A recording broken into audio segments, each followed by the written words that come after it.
Do you freeze up when you're playing an unfamiliar army?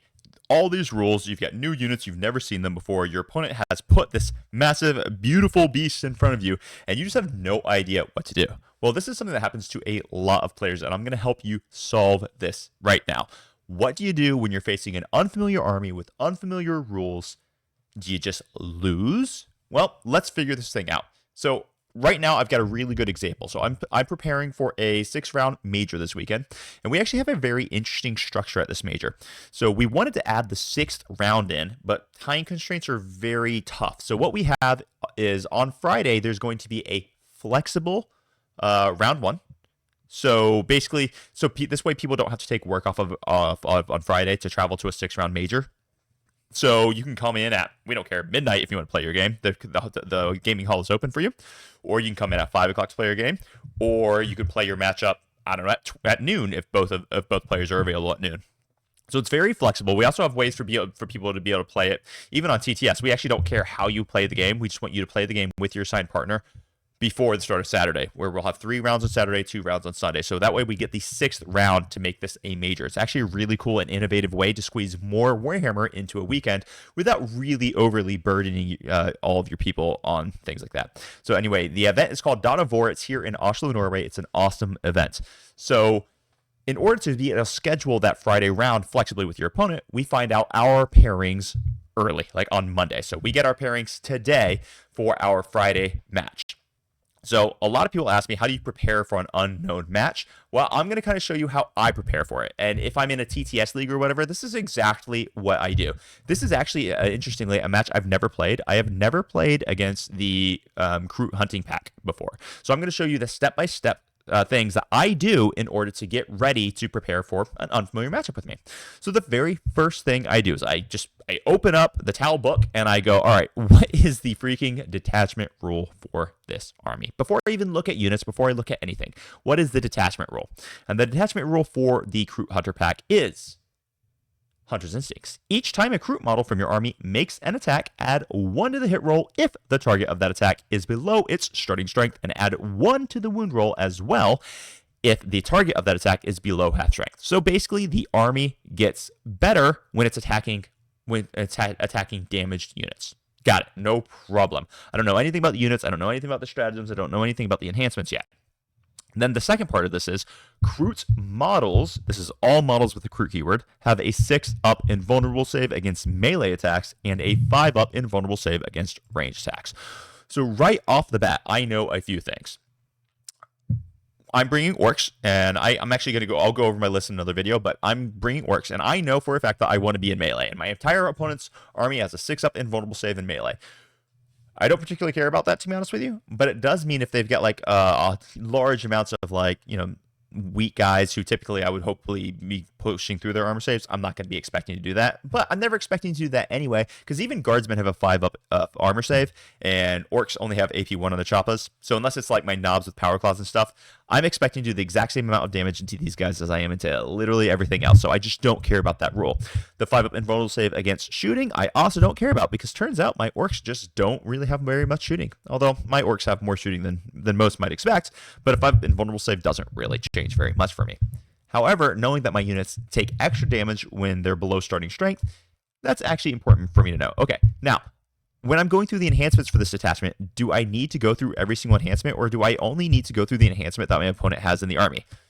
Well, that's what I'm going to do. I'm only going to talk about the enhancements that my opponent has in this army, because that's all that's relevant.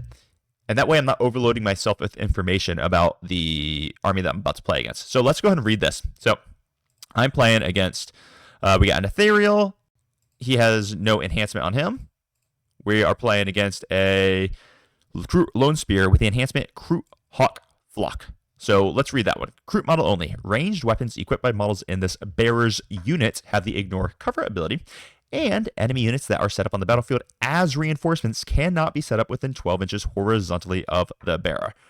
Okay, so that is going on the Crew Lone Spear. Now I need to know what a Crew Lone Spear is. So I'm just going to go to the Crew Lone Spear's page, or I'm going to go, I'm just going to open up the codex and look at the Crew Lone Spear's page. And what I see about him immediately is I look at his keywords, or his abilities. He's a lone up, and he's got Scout 7, he's got Stealth. So it's not easy to shoot him. Once again, my army doesn't care about shooting, though, so that's no problem at all. He is alone up, which means, all right, and he has no unit he can lead. So even though his unit gets to ignore cover, I don't care about that because he's not leading a unit. I do know that he's going to have a 12-inch deep strike denial bubble, which is pretty darn important to know. I'm just going to quickly read his ability, see if it's particularly relevant to my army. Each time this model makes a range attack that hits an enemy unit until the end of the turn, each time another recruit model makes an attack that targets, they get to reroll hit roll. And that's any attack. So that means they in shooting and in melee. So he can seriously buff his recruit units against my army. And if he happens to deal any damage, all those recruits that are rerolling are now going to be +1 to hit as well due to the detachment roll. So he actually synergizes really well with the detachment roll. He also has a fire and fade. So in the shooting phase, after he shots, he can make a moral move of up to 6, and he's not eligible to declare a charge. Looking at his shooting profile, it's nothing in particularly scary for me.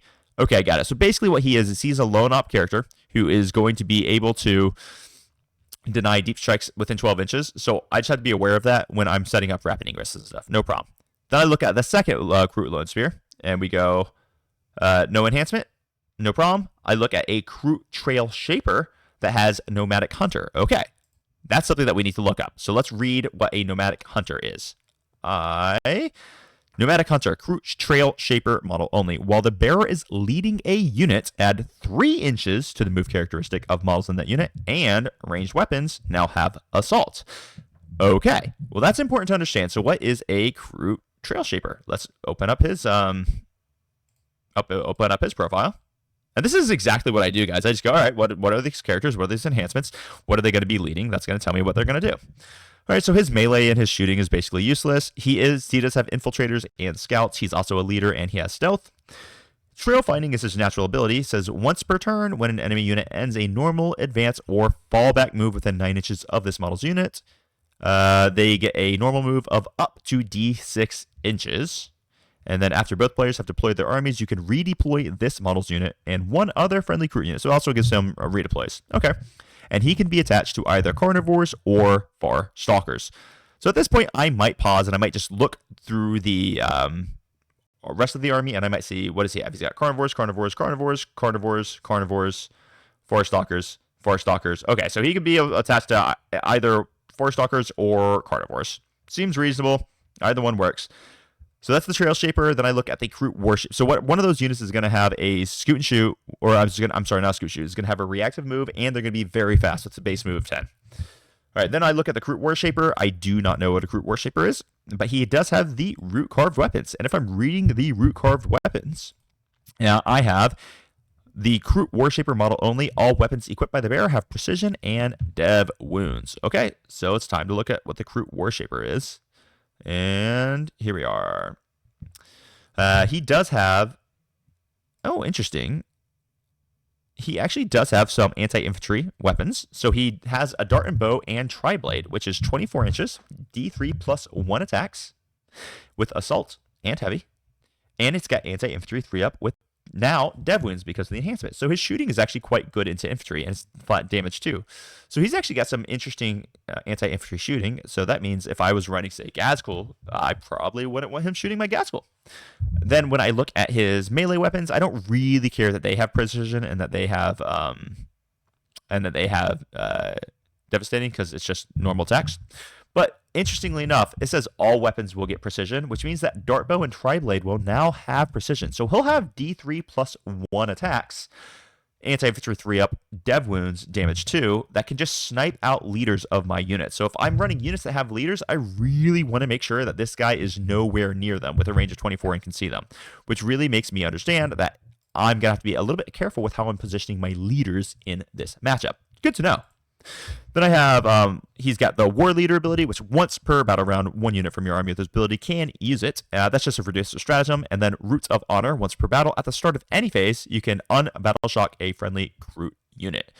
Also interesting. All right, cool. So basically, he is just going to be leading carnivores or far stalkers, and he also has the infiltrator scout keywords, so he can go with whatever he needs to go with.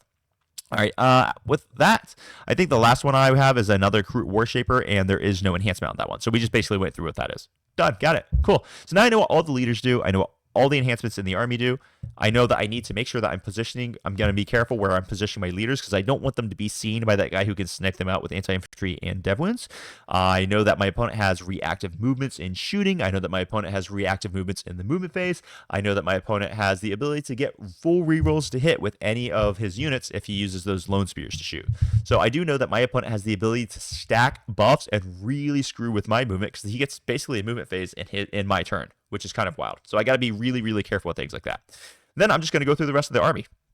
The rest of the army looks like it's relatively simple to go through. I'm going to have, what is this? 1 carnivore, 2 carnivore, 3 carnivore, 4 carnivore, 5 carnivore, 5 carnivore squads. Seems reasonable that I'm going to need to know what the heck a carnivore squad is. There's going to be 4 20-mans and 1 10-man. So I'm just going to open up what carnivores do. They move 7. They've got scout 7. Their leaders also have scout 7. Got it. They have sticky objective control. Got it. They have a 6-up armor save, so not particularly tough. They're only T3, also not particularly tough. And their melee is 2 attack, strength 4, AP 0, damage 1. So not particularly scary into my orcs unless they start stacking buffs. Okay, I can live with that. Yep, that seems reasonable. What is the next unit that they have access to? I think it's going to be the Far Stalkers, if I'm not mistaken. So they got 1 and 2 Kroot Far Stalkers. So let's just see what Kroot Far Stalkers are. We have... Oh, geez, where are you? Kroot Far Stalkers. All right, so they move 7. Toughness 3, 6 of our save. So it's the exact same profile as the carnivores.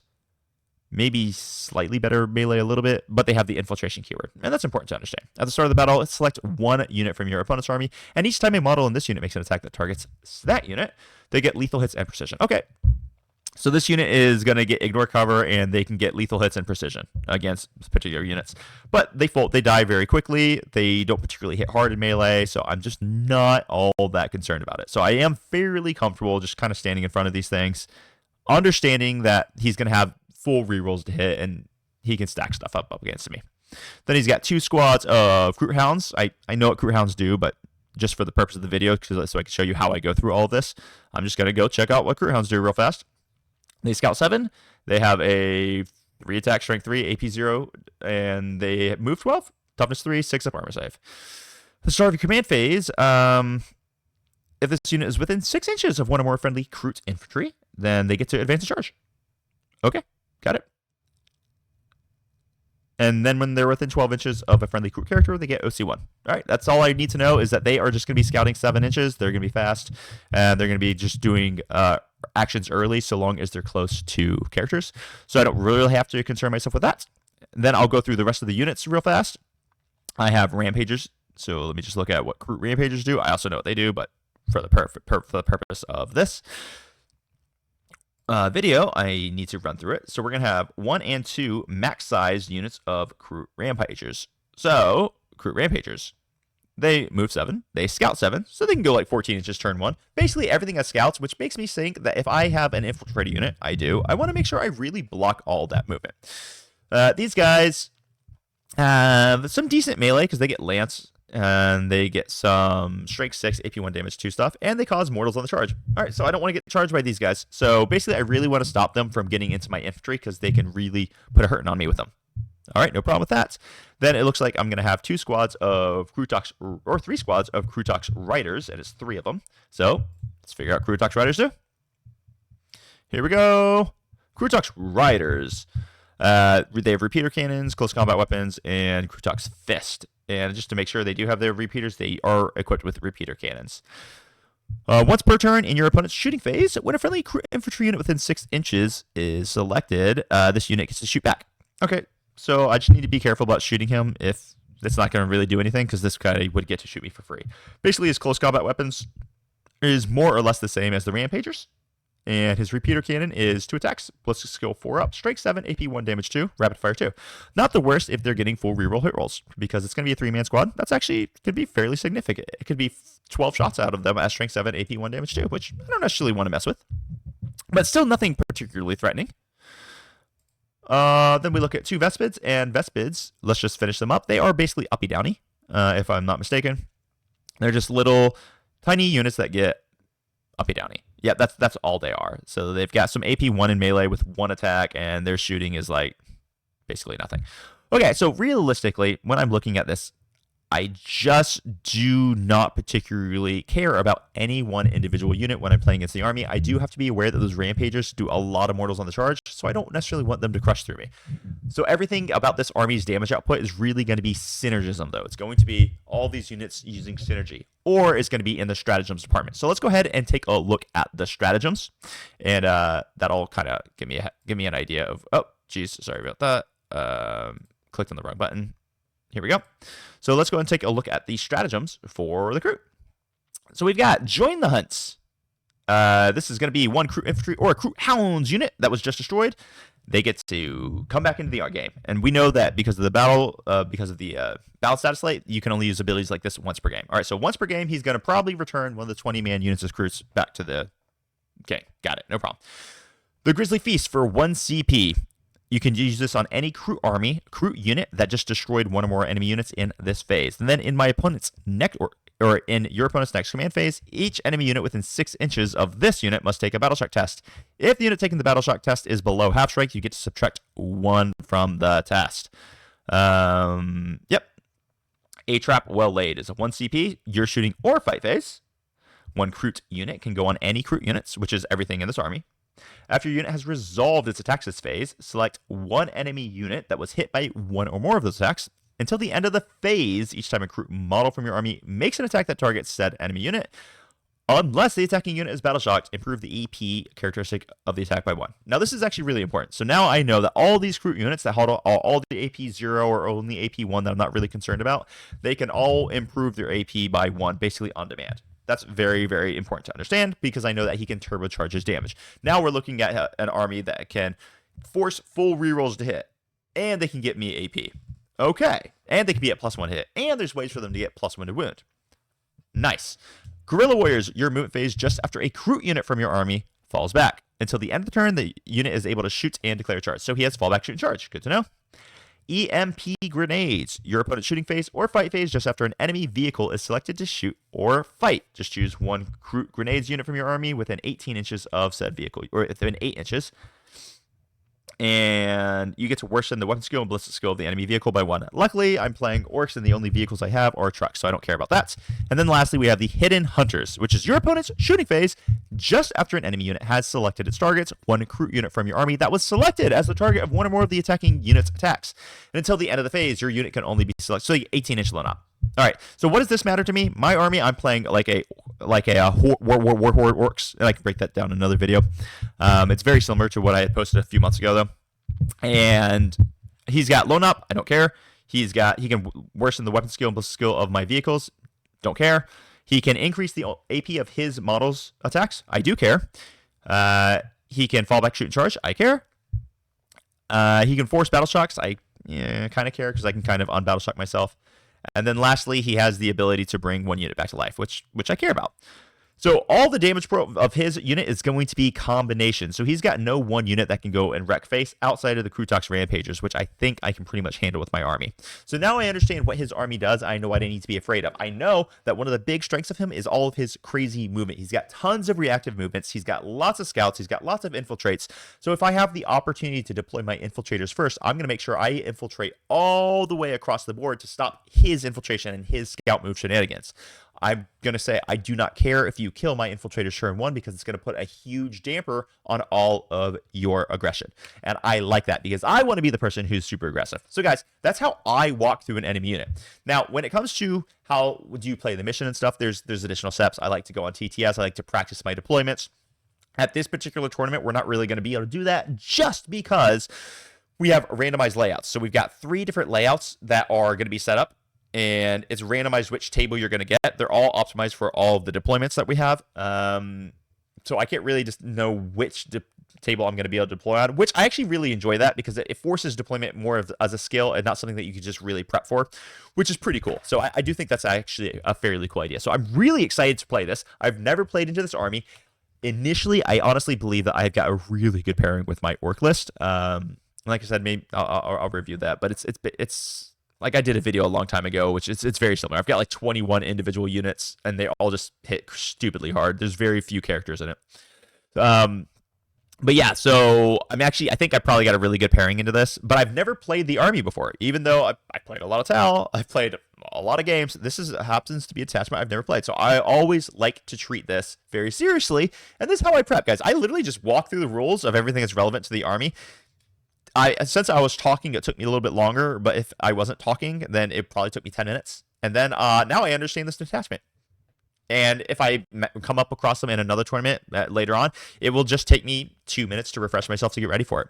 Now, if you're playing in an actual if you're playing in a tournament and you're approached with the very first ever time that you're seeing the detachment or the army in front of you, I have a full checklist of questions that I recommend that you ask your opponents so that you can be prepared as best as possible. And there should be a video somewhere right here that you can click on to get those checklists. So check those things out.